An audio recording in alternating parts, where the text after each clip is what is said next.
হাসিনার গুন্ডা পান্ডারা আমাদেরকে বলতো 7 মিনিটের মধ্যে নাকি রাস্তা ক্লিয়ার করে ফেলবে।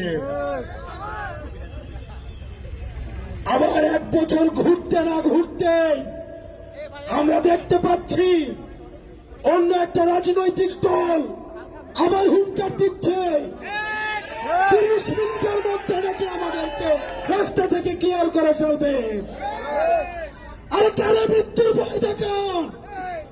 এই হাসনাতরা, এই নাহিদরা, এই সার্জিসরা যারা 7 মিনিটের ভয় দেখাতো তাদেরকে সীমান্ত পারে পাঠিয়েছে। আমরা স্পষ্ট করে বলতে চাই, আমরা শহীদ হওয়ার জন্য রাস্তায় এসেছি, আমাদেরকে মৃত্যুর ভয় দেখায়েন না। যারা 7 মিনিট বলেছিল তারা সীমান্তে পালানোর সুযোগ পেয়েছিল, আপনারা পালানোর সুযোগটাও পাবেন না। ওটা কোন দিকে যাচ্ছে? কার দিকে, এদিকে না এদিকে? পরবর্তী বাংলাদেশ বিনির্মাণে এই প্রতিহিংসার রাজনীতি বাদ দিয়ে জনগণের কাছে আসুন, চাঁদাবাজি বাদ দিয়ে জনগণের কাছে আসুন। বালুমহল দখল বাদ দেন, চাঁদাবাজি বাদ দেন, টেন্ডারবাজি বাদ দেন, হুমকি বাদ দেন, জনতার কাতারে নেমে আসুন, জনতায় সমর্থন কথা। প্রিয় ফুলপুরবাসী, ফুলবাড়িবাসী, আমাদেরকে আবার ঐক্যবদ্ধ হতে হবে।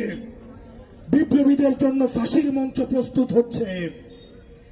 একটা দল বলছে জুলাই নাকি আবেগের বিষয়, এটাকে সংবিধানে নাকি যুক্ত করার কোন সেটা ক্লিয়ার হয়ে গেছে। কাকে বলতেছে?